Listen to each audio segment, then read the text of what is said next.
What if I told you that an ancient book didn't just talk about religion, but actually controlled everything in daily life? What people eat, what they touch, how they have relationships, and even how they deal with disease. No modern science, no hospitals, no biology textbooks, just rules.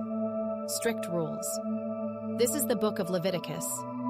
And the strange part is, some of these rules don't sound so ancient anymore in the light of modern science. It is part of the Bible, but it is more than religion. It is a system of rules that covers food safety, disease control, hygiene, and social behaviors in an ancient world without medicine. Let's start with food. Leviticus gives very strict food rules. Animals must have split hooves and chew cud to be considered clean. So cows, sheep, and goats are allowed, but pigs are not. Seafood also has rules. Only fish with fins and scales are allowed. Today, some people point out that bottom-feeding species often live near the floor of rivers and lakes, where parasites, waste, and contaminants are more common. Shellfish and many bottom-feeding fish are forbidden. There are also strict rules about blood. People are forbidden to eat meat with blood still in it. The blood must be fully drained. In Leviticus, blood represents life, but from a modern perspective, blood can also carry bacteria, viruses, and parasites, especially in a world without proper hygiene or refrigeration. There are even rules about dead animals.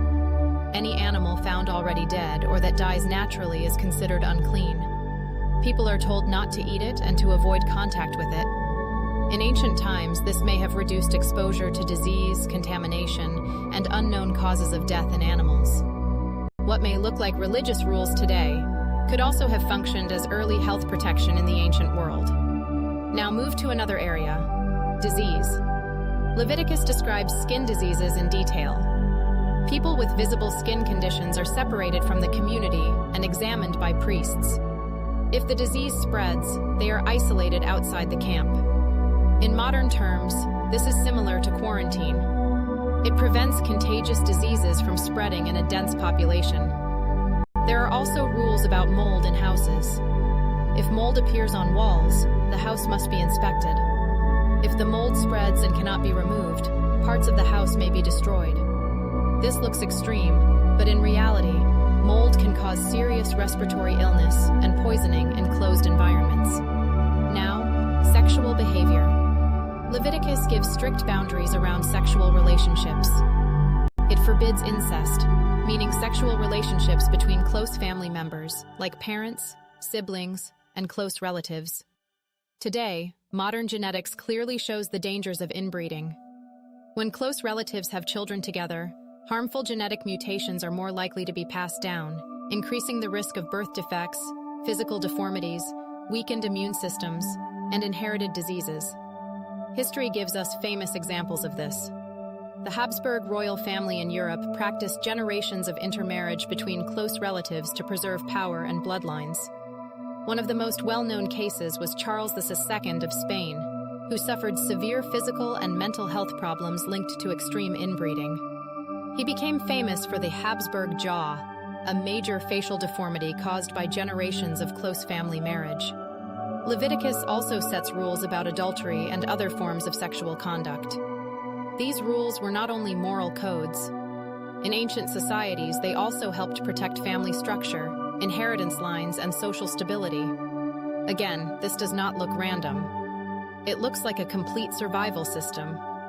In a world without genetics, modern medicine, or scientific knowledge, these laws may still have helped reduce long-term biological and social problems inside a community. Some people believe these were divine commands. Others believe they were ancient observations about human survival, encoded into religious law.